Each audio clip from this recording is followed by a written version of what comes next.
Lección 6 para el 9 de noviembre del 2013. Título: El día de expiación.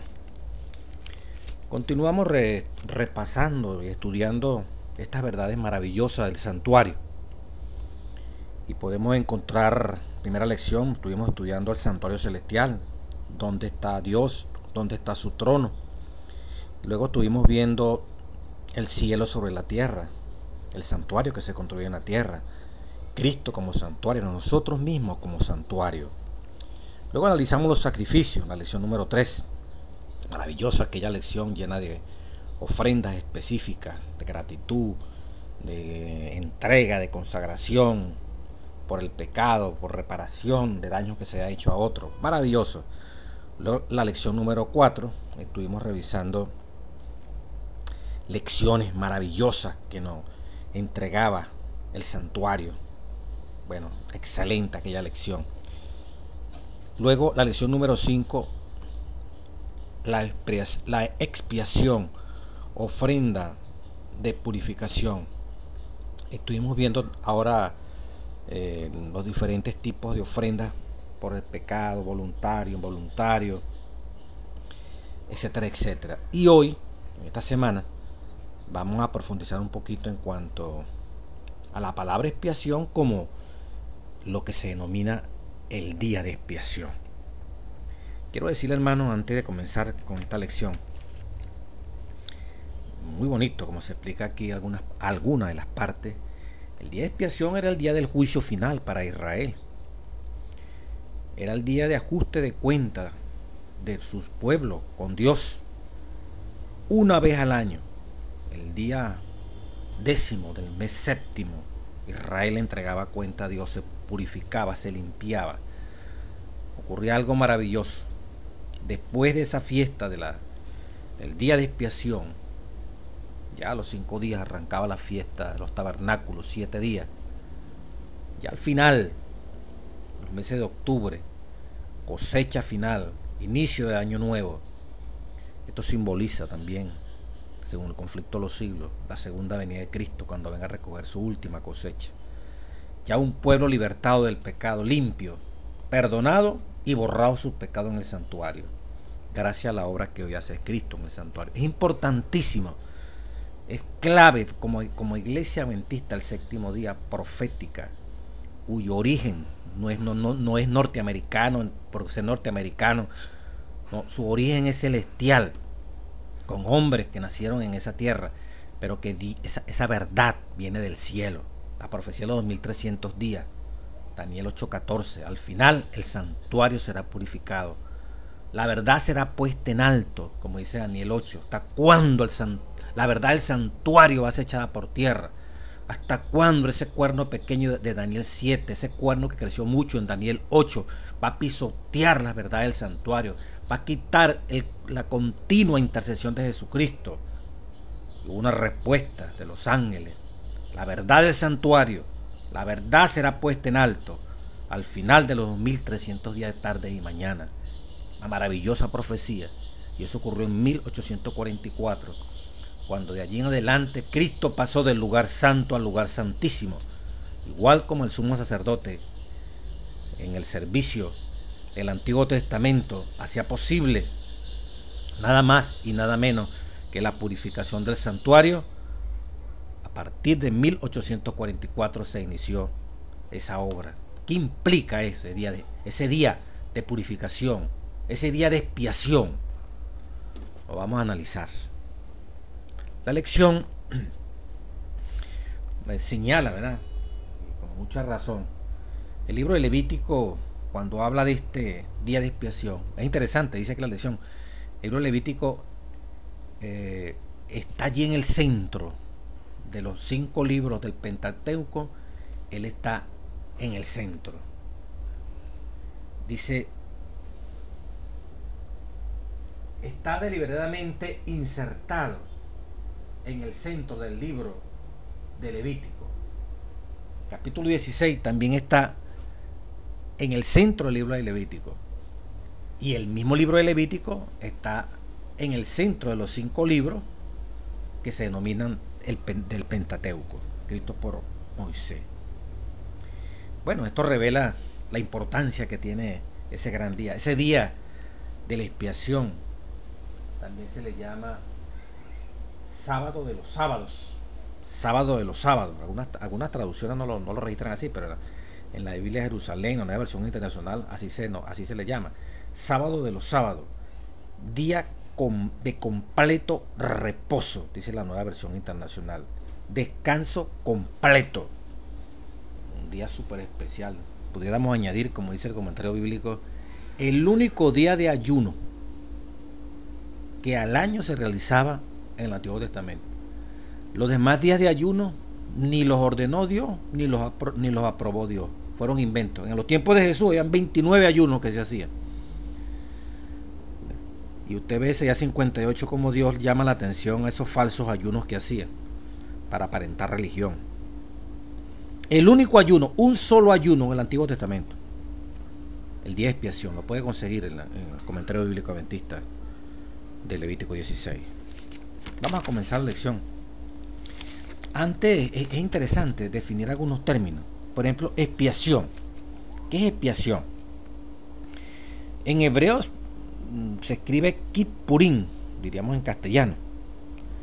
Cubiertas, cubrir. Tiene que ver con reconciliar, pocas palabras. Tiene también de kippur, cubrir pecados, kippur. En griego, katayagüe, así se dice en castellano. Una sola definición: expiación es reconciliación, un método, una forma de reconciliación. Diríamos, dice el comentario bíblico, restablece la armonía en una relación. La expiación restablece la armonía. Por eso hablamos de reconciliación. Restablece la armonía en una relación que está rota, ¿verdad? Se elimina la traba, lo que causó la división. Si hubo una separación por el proceso de cubrir el problema.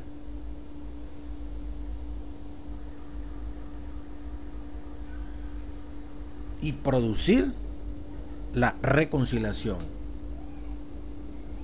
Entonces, se elimina, es un proceso para eliminar lo que causa una separación, lo que causó una división, para cubrir eso que ocasionó esa división, esa separación, es lo que se llama expiación, y producir la reconciliación. Todo ese proceso para producir la reconciliación de una relación rota, cubrir el pecado para que se restablezca otra vez la relación rota, la separación del hombre de Dios, se cubre por la expiación. En hebreo, cubrir, cubierta, para reconciliar. En griego, reconciliación, significa la palabra expiación. Esto es importante porque lo vamos a asumir en la medida que vamos desarrollando la lección. Restablecer el método, el medio para restablecer nuevamente la relación. El método de cubrir los pecados para nuevamente estar en contacto con Dios y reconciliarnos con Dios, porque estamos limpiados, estamos perdonados. Interesante definir los términos para no enredarnos después. Ok, expiación. Por eso los judíos hablan del Yom Kippur, por estas fechas de octubre que pasaron, ¿verdad? El Yom Kippur, día de expiación, día de reconciliación. La purificación anual. Dice el folleto: durante el año se transferían los pecados e impurezas rituales al santuario. En el día de expiación, el plan era eliminar todas esas impurezas. El día de expiación, dice la lección, tenía tres partes. Primero, la ofrenda de purificación por el sacerdote. Usted lee Levítico 16, encuentra las instrucciones allí, ¿verdad? Como Aarón, que era el sacerdote, le tocaba hacer las primeras de cambio, este proceso. Agarraba su becerro, lo sacrificaba por su pecado, por su casa, y por primera vez Aarón pasaba del lugar santo al lugar santísimo a esparcir sobre el propiciatorio la sangre de ese becerro. Aquí dice novillo. Ok. La segunda etapa, la ofrenda de purificación del macho cabrío. Habían dos machos cabríos.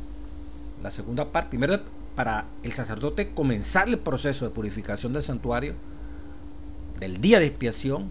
Quiero decir, el comentario bíblico dice en el Talmud, de las reglas de los judíos, 7 días duraba ese sacerdote, ese sumo sacerdote, era el sumo sacerdote quien hacía esta operación, esta cosa tan delicada. 7 días encerrado en un cuarto, confesando, orando, para poder hacer ese día de expiación. Era demasiado sagrado, era demasiado solemne lo que iba a ocurrir. Se le presentaban dos machos cabríos allí en el santuario. Uno se ofrecía, el macho cabrío por Jehová, y otro llamado Azazel. La ofrenda de purificación del macho cabrío por Jehová.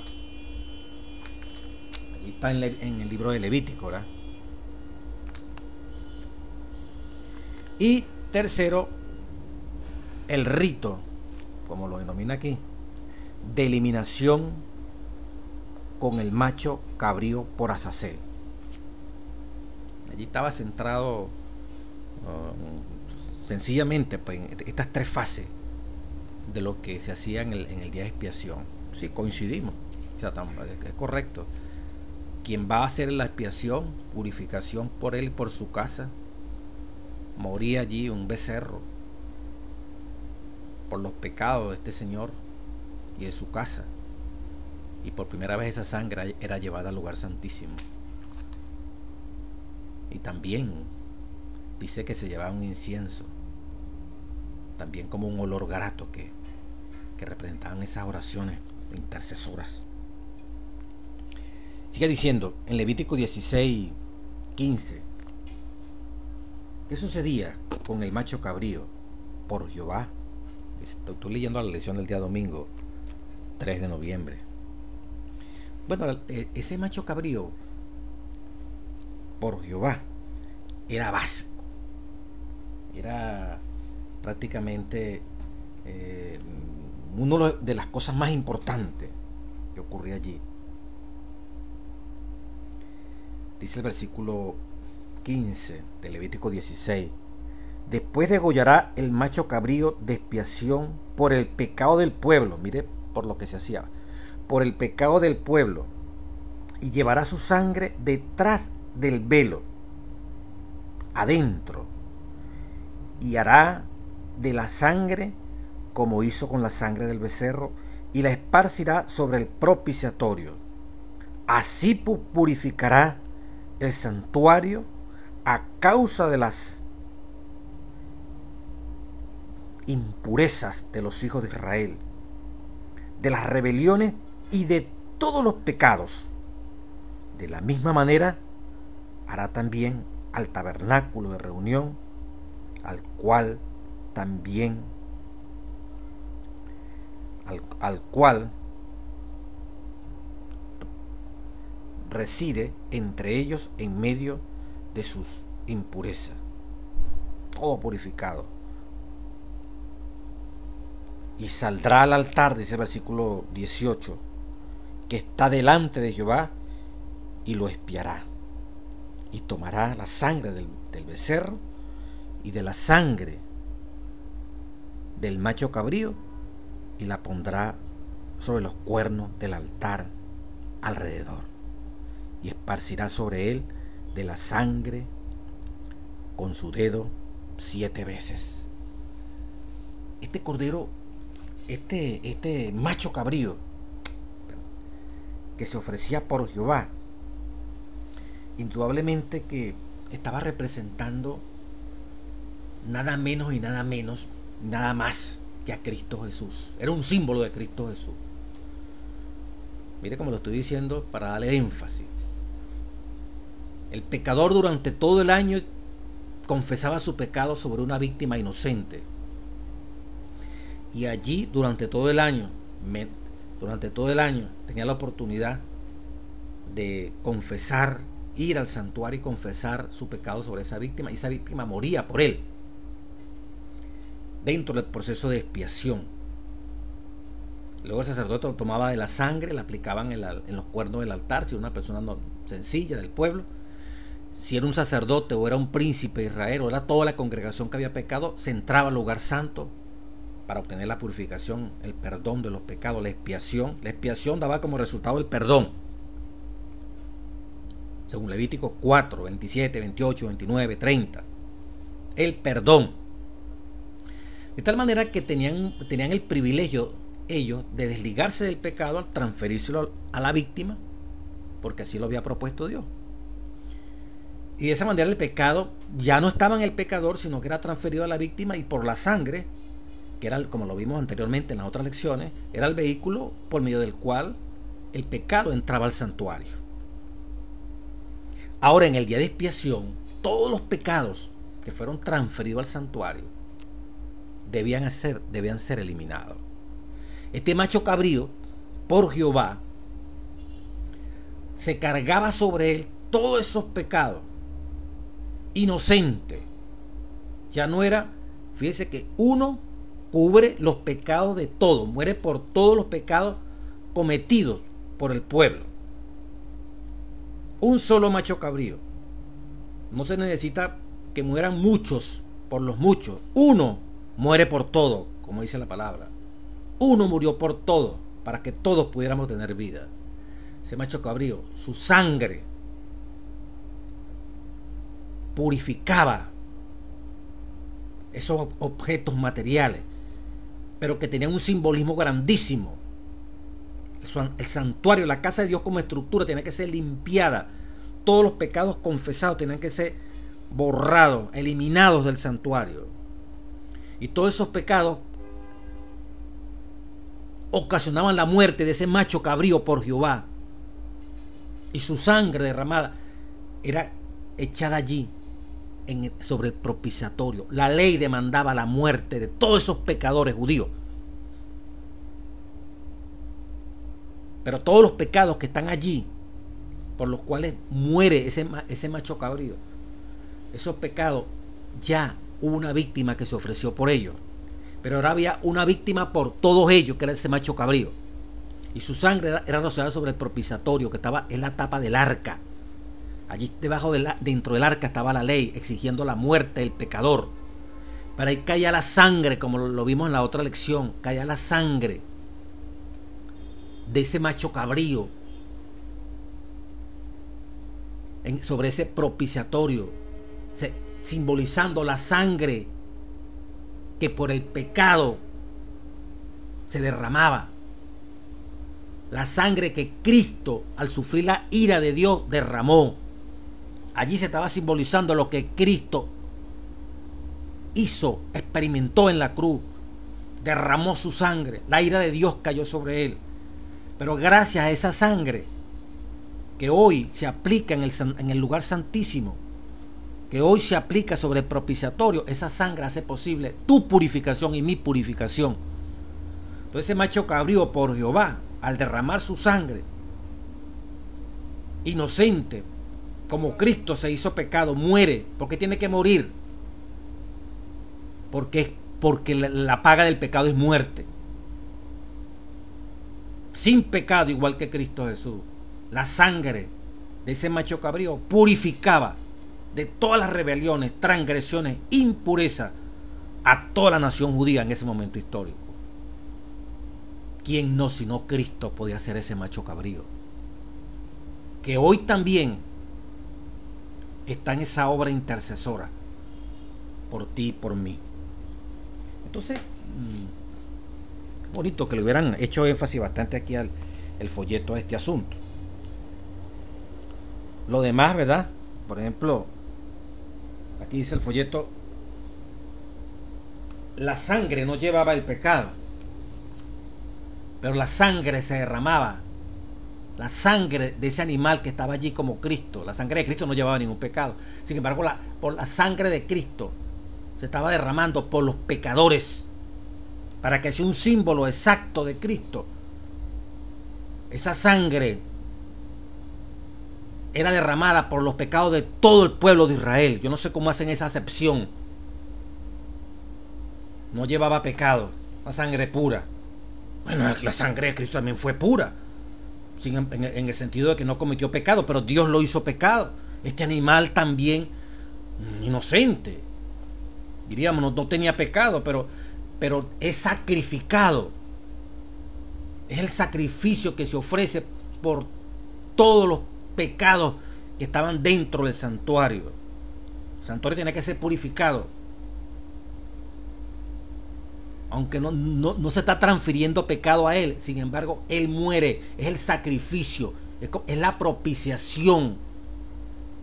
Tiene que morir para que ocurra perdón. Aquí dice un concepto, ¿verdad? Primera fase, se perdonaba durante todo el año. Y durante el día de expiación, dice el folleto aquí en este día domingo, entonces ya no había necesidad de perdonar al pueblo. Cosa que la vamos a rebatir cuando leamos algunas cosas que aparecen en el Espíritu Profecía en la Sagrada Escritura. Era un día donde había que afligir el corazón. El día de expiación. El día 10º. Comenzando el día anterior, 9º. La puesta del sol hasta la puesta del sol del día 10º. Había que afligir el corazón. Era día de ayuno. ¿Qué significa aflicción del corazón? Hoy mismo, cuando yo estoy hablando aquí, a partir de 1844 comenzó el día de expiación. Estamos en la expiación, estamos en la purificación del santuario. Imagínense si tomáramos esto literal, que en el antiguo Israel, cuando llegaba el día de expiación, ya todos los pecados estaban perdonados. Resulta que desde 1844, desde el 22 de octubre en adelante, nosotros estamos en un proceso de expiación final, de borrón y eliminación del pecado del santuario, de tus pecados y de mis pecados. Si lo tomamos literal, entonces desde 1844 hasta nuestras fechas, una postura. Podría pensarse, no tiene que ser, puede haber otras variables, pero en lo que estoy explicando aquí, de 1844 en adelante, entonces ya no hay más perdón porque ya estamos perdonados. No, hoy en día, en este proceso de día de expiación, estamos experimentando perdón de nuestros pecados y limpieza, extirpación del pecado de nuestras vidas. Gloria a Dios, porque si no, no tuviéramos vida. Si en el día de expiación también vamos a aplicar lo mismo que en el antiguo Israel, según dice este autor, ya ahí no se perdonaba pecado porque ya todos los pecados estaban perdonados. Entonces cuando comenzó el día de expiación en 1844, de aquí en adelante ya no se perdona más pecado. Imagínense cómo sería esto. Sería terrible. Entonces hay conceptos, quizás él no querrá decir eso el autor, pero por si acaso si lo quiere decir, no voy a juzgar, hay que aclarar ese asunto y lo vamos a seguir profundizando. Más allá del perdón, sigue otra vez con el perdón. Dice, ¿cuál era la tarea principal del sumo sacerdote en el día de expiación? Bueno, el sumo sacerdote, imagínese usted, representaban a Cristo. El sumo sacerdote simbolizaba a Cristo Jesús como mediador, como dice Hebreos capítulo 2. ¿Sabe que Hebreos capítulo 1 se muestra la divinidad de Cristo Jesús? Y Hebreos 2 se muestra el Cristo que semejante al hombre, no 100% humano. Ese es otro error que se comete. No, Cristo fue 100% humano. Si fuera 100% humano, nosotros, igualito a nosotros, Elena White dice mucho cuidado, comentario bíblico de Elena White directamente, San Juan capítulo 1, de hacer Cristo 100%, de hacer Cristo humano como nosotros.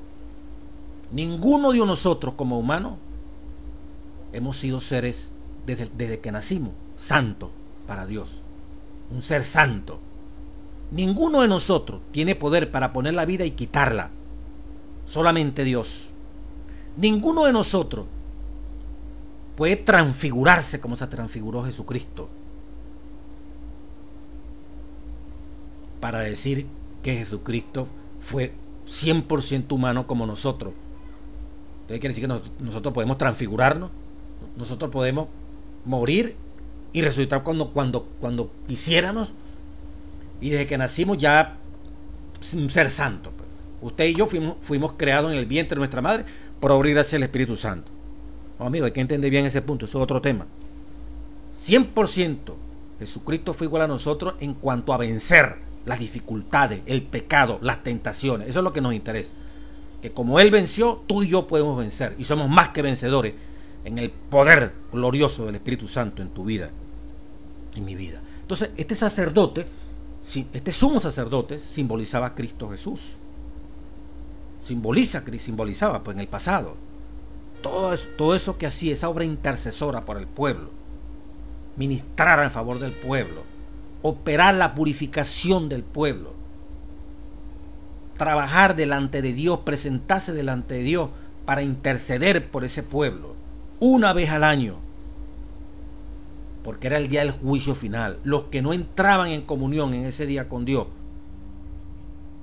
y que el primer día del mes séptimo se sonaban las trompetas, juicio, que la gente se preparara para ese gran día de ayuno único que existía, era cortada del pueblo. Si la gente no afligía su corazón, yo voy a explicar lo que dice afligir, lo que dice Elena White, lo que dice el comentario bíblico. Era cortado, era separado. Si la gente tomaba livianamente esto, se perdía, hermano. Porque Dios estaba arreglando cuentas, Dios estaba ya preparándose literalmente. En aquel momento histórico ya venía el año nuevo, se iba a comenzar un año nuevo y no podíamos iniciar, se iba a recoger la última cosecha. Se requería un pueblo reavivado, renovado, transformado, para iniciar un nuevo año glorioso en el poder de Jehová. Eso era en aquel tiempo. También ahorita pasa lo mismo. Dios espera que su pueblo no solamente sea perdonado, sino que sus pecados que están siendo transferidos al santuario sean eliminados. Tú y yo experimentemos extirpación en el pecado para poder ser sellados, pasar por el tiempo de angustia previo, recibir ese poder del amor de Dios a plenitud, que es la lluvia tardía, y prepararnos para ver las plagas si estamos vivos, somos de los 144,000, y entrar al reino de los cielos con todos los redimidos de todos los tiempos. Dice el folleto en esa última parte del día lunes 4 de septiembre,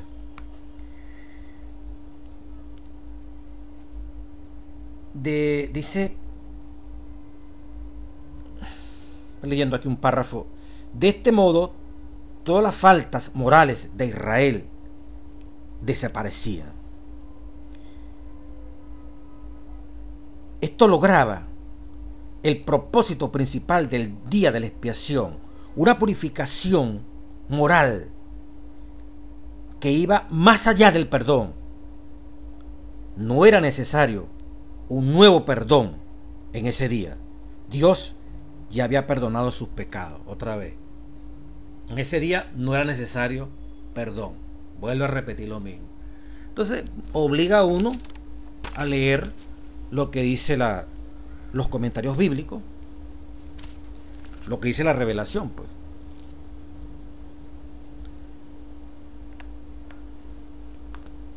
Comentario bíblico adventista de Levítico 16, cuando dice: afligiréis vuestras almas. ¿Se acuerdan lo que dice? Vamos a leerlo. Levítico 16.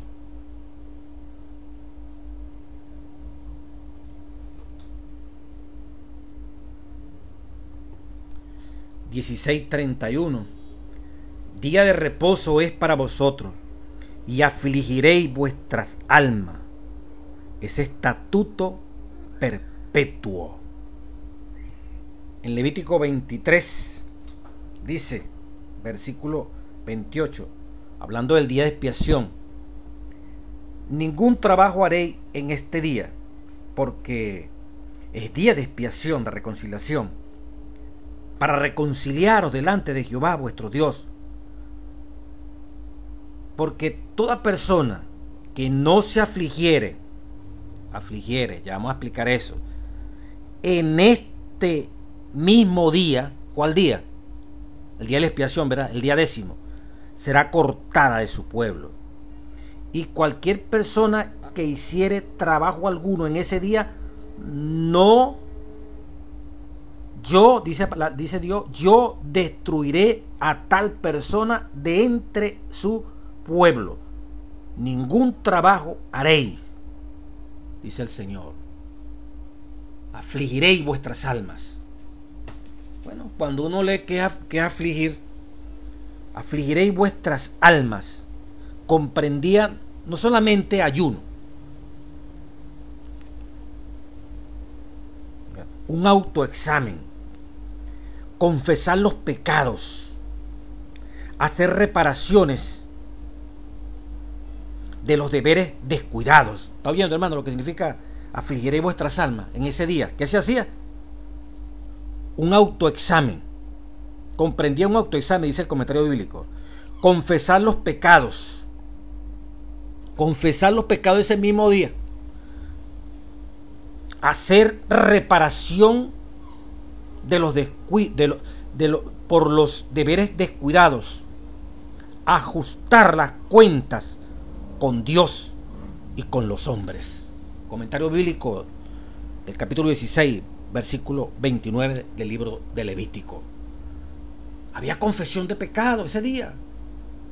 El afligir el alma implicaba que uno tenía que evaluarse. Ya allí se estaba sacrificando el macho cabrío por Jehová. Que moría por todas las rebeliones que aún en ese día se estaban cometiendo. Si había oportunidad de uno confesar. Ese es el afligir. Y que así como hoy hay oportunidad, porque si hoy no hubiera oportunidad, porque no, ya de 1844 y usted no aprovechó, ya está listo. Es que nosotros nacimos después.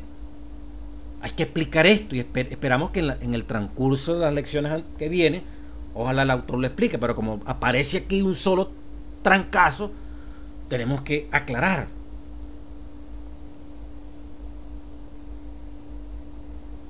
También dice en el conflicto de los siglos, el día de expiación. Permíteme leerlo.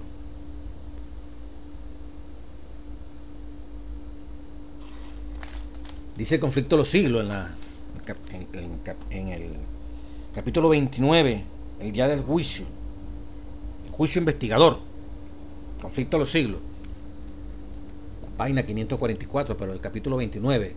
Estamos viviendo ahora en el gran día de la expiación, cuando en el servicio simbólico el sumo sacerdote hacía la propiciación por Israel.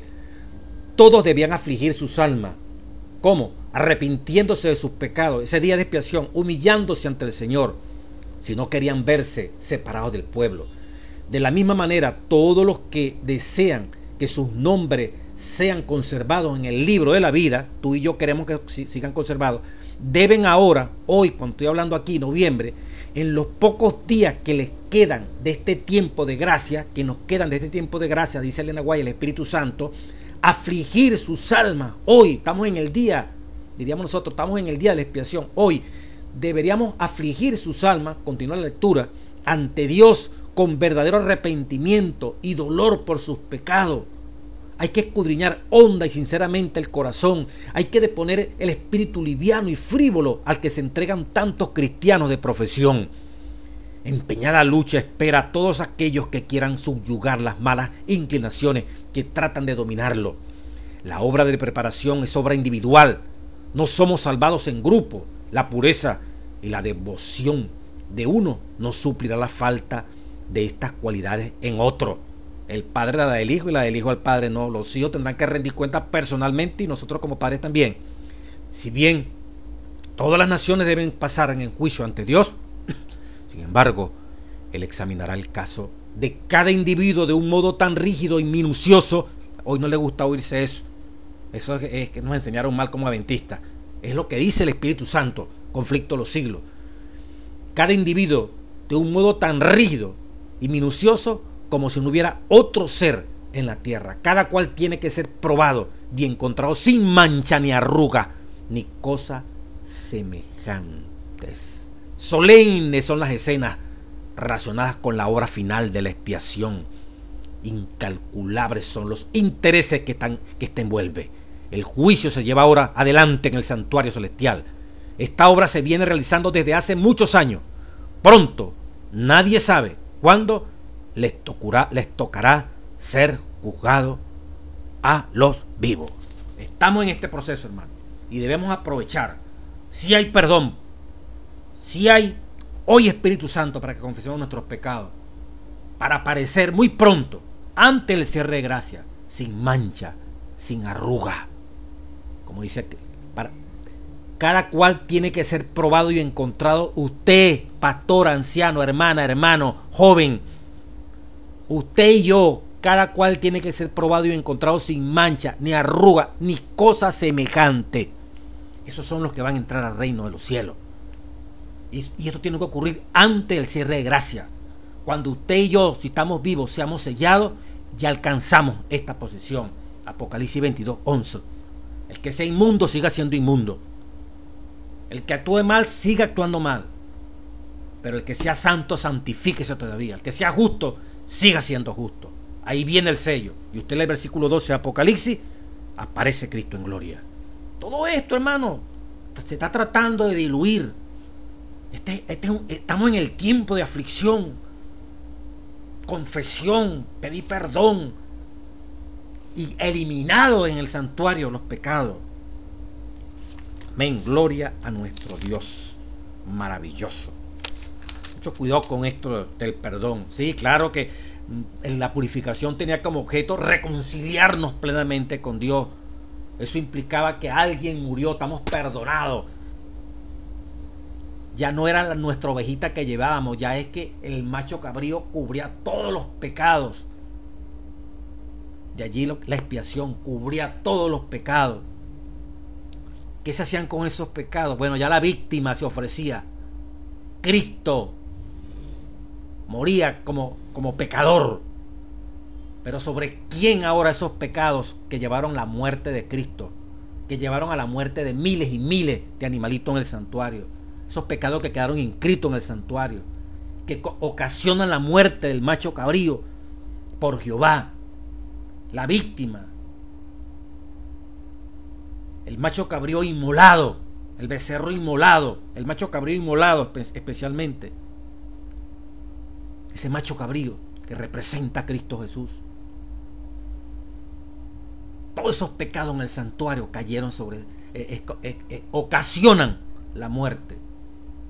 Ahora esos pecados que ocasionaron la muerte del macho cabrío, de manera simbólica, son transferidos al otro macho cabrío que no tiene que morir. Y Aarón entonces coloca la mano sobre él, el macho cabrío, Azazel.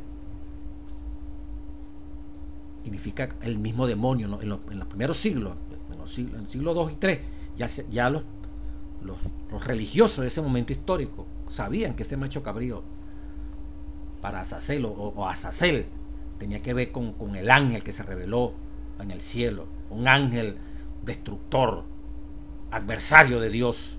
Bueno, no es otro que el demonio, pues, el culpable de todos los pecados que se han cometido en esta tierra. Ahora Aarón confesaba todos los pecados que habían sido transferidos durante todo el año, inclusive ese mismo día. La gente estaba afligiendo su corazón, confesando, y ese animal estaba afuera. Después que se purificaba con la sangre del macho cabrío en el lugar santísimo, sobre el propiciatorio, la sangre de Cristo hoy, en aquel tiempo la sangre del macho cabrío, se purificaba el lugar santísimo, lugar santo, el altar de allá del sacrificio en la parte exterior. Ahí estaba el macho cabrío, Azazel. Y sobre ese macho cabrío Aarón transfería todos los pecados. Ahora se sacaba el pecado, se pagó un precio, ya no de uno, por todo el macho cabrío. Ahora todos esos pecados que ocasionaron la muerte del macho cabrío por Jehová era transferido a Azazel. Se seleccionaba una persona y llevaban fuera ese animal al desierto a morir. igualito a Apocalipsis 20, ¿verdad? Esto es lo que se llama el milenio. Satanás va a quedar en el desierto, en el asolamiento, en el abismo, que tiene que ver con desierto. 1000 años, solo, como es el desierto, solamente con los ángeles caídos y los cadáveres de todos los impíos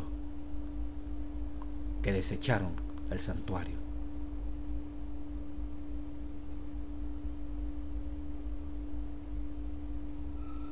Dios continuaba en su obra explicándonos. Apocalipsis 20, ¿verdad? Qué maravilloso. Nos narra esa experiencia de Satanás en ese desierto. Ya en este caso, después que venga Cristo, 1000 años allí también, cargando con todos los pecados de la humanidad. Eso simboliza esa celda. Así como dice que simboliza el diablo, aquí debiera el folleto haber dicho clarito y más claro que decir que el diablo es Azazel, que Cristo está sintiendo simbolizado por el macho cabrío. No aparece, pero lo estamos diciendo con toda la fuerza del Espíritu. En el día de expiación, bueno, algo de lo que le estaba comentando. Aquí trata de decirlo de una manera muy, muy sutil, muy suave, ¿verdad?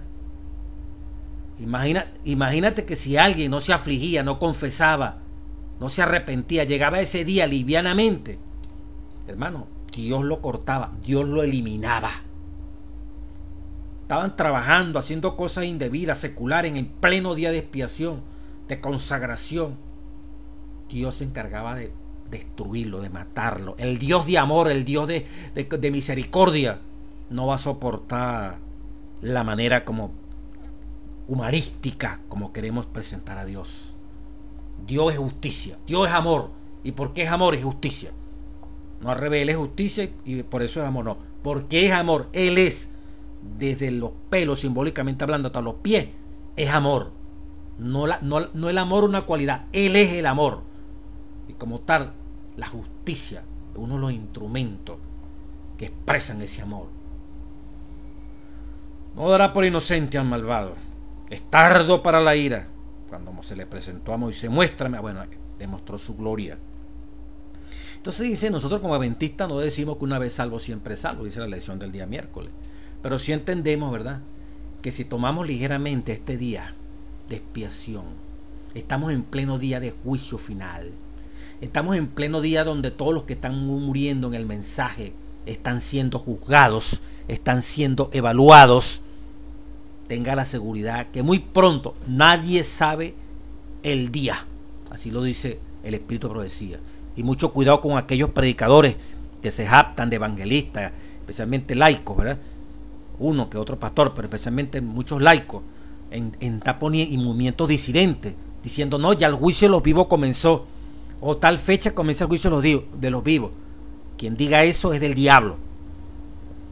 El Espíritu Santo le reveló a Elena White que nadie sabe el día, y aquí lo vimos, nadie sabe cuándo va a comenzar el día del juicio de los vivos. Lo que sí sabemos es que si estamos vivos y vamos a ver a Cristo venir en gloria, primeramente Dios, usted y yo vamos a ser juzgados antes de que se cierre el tiempo de gracia, porque para ser sellado es porque ya hemos sido evaluados, y la prueba final que decidirá de qué lado vamos a quedar si permanecemos vivos hasta eventos finales va a ser la ley dominical. La ley dominical decidirá nuestro destino final. O recibimos el sello de Dios o recibimos la marca de la bestia. Por eso tenemos que llegar sin mancha y sin arruga. Estamos en pleno día de expiación y debemos afligir, repito, es confesar pecado. Recuerde que estamos en lluvia temprana, que implica confesión de pecado, que implica el arrepentimiento que Dios va a poner en el corazón, recibir el perdón, estemos limpios, de tal manera que cuando el Señor salga, antes de salir, cuando Dios decida derramar su Espíritu Santo, en ti y en mí no haya pecado en nuestras vidas, y nuestros pecados que fueron transferidos al santuario estén borrados, preparados para usted y yo asistir a las bodas del Cordero. Porque cuando se cierra la gracia, ocurre la boda allí, el Cordero en el cielo, dice el conflicto de los siglos. Luego Cristo regresa de las bodas para que las celebremos con Él. en el reino de los cielos. Y tú y yo estamos invitados a esto. Pero, Mateo 22, a las bodas asisten quien tengan las vestiduras de bodas, la justicia de Cristo. ¿Se acuerda la parábola? El rey revisó, ese es el padre, juicio investigador, ese es el juicio investigador. ¿Quiénes tenían verdaderamente las vestiduras para la boda? Hubo uno que se infiltró. ¿Por qué entraste así sin las vestiduras? Lo sacaron. Fuera, perdido para siempre. Ese es el juicio investigador. Estamos en este proceso en este momento. Las vestiduras han sido regaladas para que tú y yo podamos experimentar una vida santa y pura. En medio de las debilidades que tenemos, hoy hay oportunidad.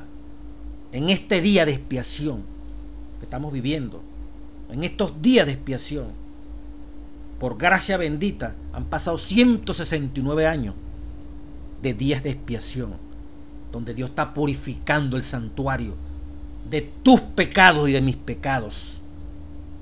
No está allí de gratis, no está allí por pasar el tiempo. Dios sí sabe en qué va a terminar la historia de esta tierra. Que no lo crea usted y no lo crea yo es otro problema, pero Dios sí sabe, y Dios lleva una cuenta exacta. Ya Dios le reveló a Juan los 144,000, la gran multitud, los vencedores sobre la bestia, la marca de la bestia, ley dominical, los decretos de muerte de toda la unión, la América protestante con la Roma y todas las iglesias protestantes y todos los políticos unidos. Los vencedores sobre esa alianza y ese orden mundial terrible que ya se está implantando. Ya en Apocalipsis, el capítulo 15, se ven los vencedores, los 144,000. Ya la historia para Dios transcurrió. El problema es que usted y yo no sabemos dónde vamos a quedar. Hoy, lo que sí sabemos, si estamos allí, pues en ese grupo. Pero hoy podemos determinar, sí podemos determinar, si somos fieles a Él. Hoy podemos ser fieles, pero yo no podemos garantizar si mañana vamos a ser fieles. Por eso digo, no sabemos. Hoy sí sabemos que con la ayuda de Dios tenemos que perseverar. Con la ayuda del Espíritu Santo tenemos que caminar en justicia, en santidad. Sin santidad nadie verá a Dios. Eso es lo que nos va a permitir que cada día cuando cerremos nuestros ojos, nos toque dormir, tener la certeza de que estamos perdonados para poder optar a la Canaán celestial y estar en el grupo de los vencedores. Ya Dios vio a esos que están allí sobre el mar de vidrio. Ya Dios los vio y los contó. No sabemos si estaremos allí o no, pero sí sabemos que estamos invitados a estar allí. Sí sabemos que podemos estar allí. Por eso tenemos que prepararnos, porque ese grupo que vio Dios, si perseveramos en estos caminos, hoy y cada día, hoy estaremos en esa visión que vio Juan, parte de ese grupo maravilloso. Nosotros no predicamos una vez salvo, siempre salvo. Cada día hay que obrar la salvación en Cristo Jesús. Hemos sido salvados del mundo, para finalmente el que persevera hasta el fin será salvo, llegará al reino de los cielos. El día de expiación, el profeta Isaías dice en la última parte del jueves, experimentó un Yom Kippur personal, Isaías capítulo 6, abreviando, vio, ¿verdad?, el templo, un lugar alto, con su falda Dios cubría ese templo, y vino aquella figura, estaban los serafines con 6 alas, 2 alas tapaban su rostro, 2 alas tapaban sus pies, con 2 alas volaban los grandes serafines, y allí estaba el profeta Isaías, capítulo 6, palabra de Dios. Cuando este hombre de Dios ve esa visión del trono, los serafines alaban a Dios. El versículo 5 dice, entonces dije, ay de mí que soy muerto, porque siendo hombre inmundo de labios y habitando en medio de un pueblo que tiene labios inmundos, han visto mis ojos al Rey, Jehová de los ejércitos. Ay de mí que siendo hombre inmundo de labios, aunque fue hecho a la imagen y semejanza de Dios, estamos en la época después del pecado. Y este hombre reconocía su pecado. Y que Dios le presentara esa visión tan terrible. ¿Cómo puedo yo sobrevivir?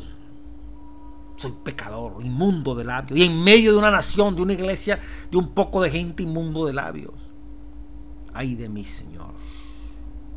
Horrible. Soy hombre muerto, dice el profeta.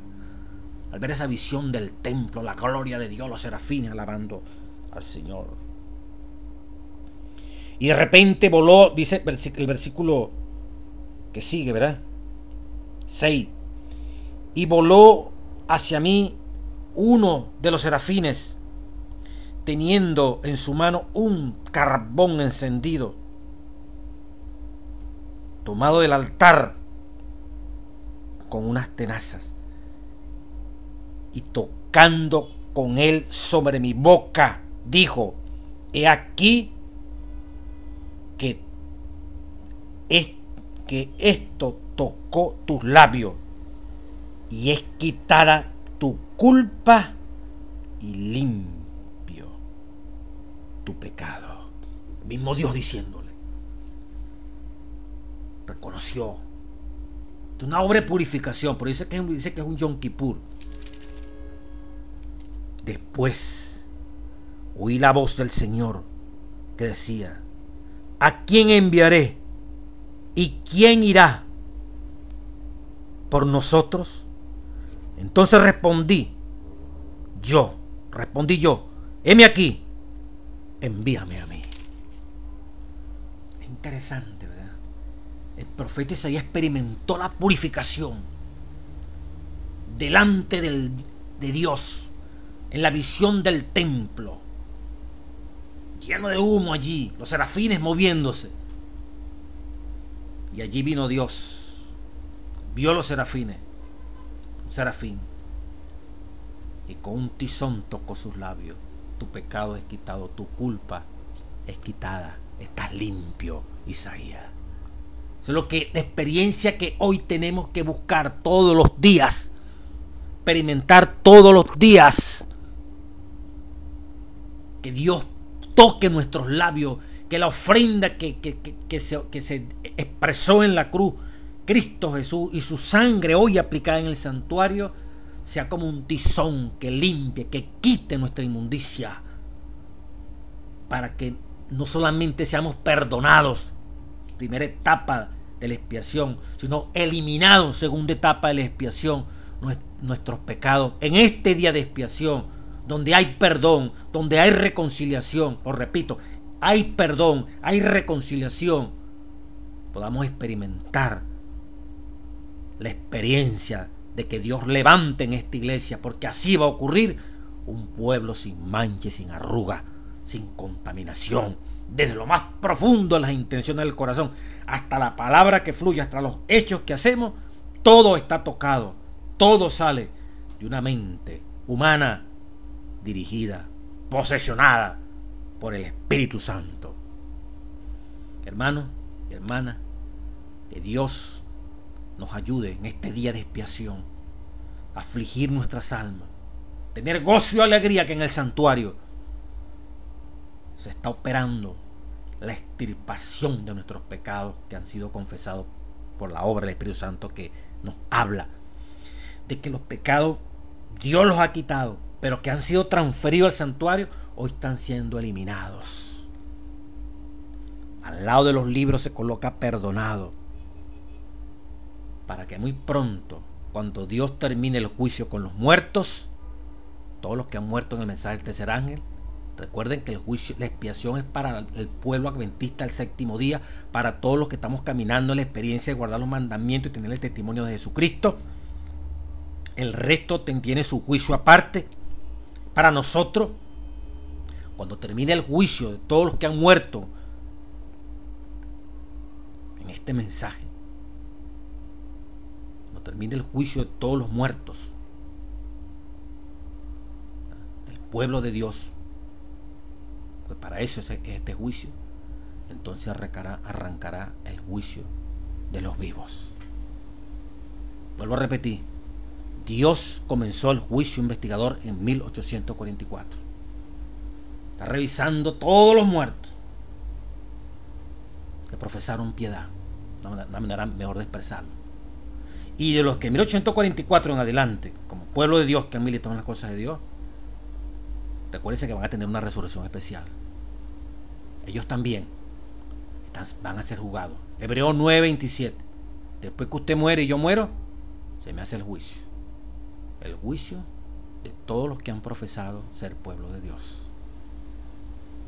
Pero muy pronto va a comenzar el juicio de los vivos. Para todos los que profesan el nombre de nuestro Dios, especialmente nosotros. Por eso dice, es necesario que el juicio comience ¿por dónde? Por la casa de Dios. De todos los que profesamos creer en estas verdades benditas. Y más nosotros como iglesia. Más nosotros como iglesia que creemos en esta verdad profunda, perfecta. Por eso que esta verdad tiene que darse a conocer a toda tribu, nación, pueblo y lengua. Después que Isaías dijo, ay de mí, una vez que fue purificado pudo decir, ¿qué? ¿A quién me envió Dios? ¿A quién voy a enviar? Dijo Dios. Predicar esta buena nueva. Diríamos, como dice el folleto, el profeta, una vez quitada la culpa y el pecado, ¿qué fue lo que dijo? Envíame a mí. Eso fue lo mismo que también David en el Salmo 51. Purifícame con hisopo, límpiame de mi pecado. Y luego, dame tu espíritu para predicar tu verdad. Siempre la purificación precede al acto de evangelización. Por eso el proceso de expiación nos lleva en esta conexión con Isaías. Tiene razón. En la medida que somos purificados y limpiados, podemos ser vehículos santos para predicar esta santa y divina verdad. Dios bendiga a su iglesia en esta hora solemne, este momento histórico, donde muy pronto ha de comenzar el juicio de los vivos, y los que seamos tenido en cuenta en ese grupo de hombres y mujeres que vamos a quedar vivos. De todas las religiones saldrá ese remanente, hermanos. Vendrán de todos los pueblos. San Juan 10. Yo tengo otras ovejas en otro redil. Todos los fieles y sinceros que hoy se están manifestando en todas las iglesias formarán un solo pueblo que guardará los mandamientos y tendrá la fe de Jesús. Ese pueblo bendito, Dios lo va a examinar y va, al traerlo examinados, recibirán el sello de Dios. Aprovecharán este privilegio que ocurre en el santuario de purificar sus vidas y experimentar lo que ocurre en el santuario, experimentarlo en su vida, sus pecados perdonados y extirpados y borrados del santuario. Serán candidatos perfectos para predicar el último mensaje de amor, de misericordia que este planeta tiene que conocer. Así va a terminar la obra de Dios, en servicio, en amor, mostrando al Cristo viviente, Cristo colonado en millones y millones, ayudando a los pobres, a los necesitados, sanando a los enfermos, llevando salud, liberando a la gente endemoniada, llevando palabra de vida y consuelo a los estresados, proveyendo medios de sanidad, refugios espirituales, refugios contra tanta gente sufriente, gente de la calle, drogadictos, delincuentes, prostitución, alcoholismo, madres maltratadas, o sea, todo el sufrimiento. Habrá un pueblo en el mundo entero que la gente verá que es la alternativa, que sí se preocupa, que sí le duele a los seres humanos, porque son Cristos vivientes, porque son Cristos encarnados, que caminan por las calles, por los callejones, por los puentes, por las zonas rurales, por las montañas, ayudando, sirviendo. No una religión de palabra. La religión pura y sin mácula, decía Santiago, es aquella que se ocupa de los pobres, de los huérfanos, y hace que las personas sean sin mancha y sean puras. Ese es el pueblo que va a heredar el reino de los cielos, porque aprovechó el gran día, los días de expiación que hoy la iglesia está experimentando. Dios bendiga a su iglesia.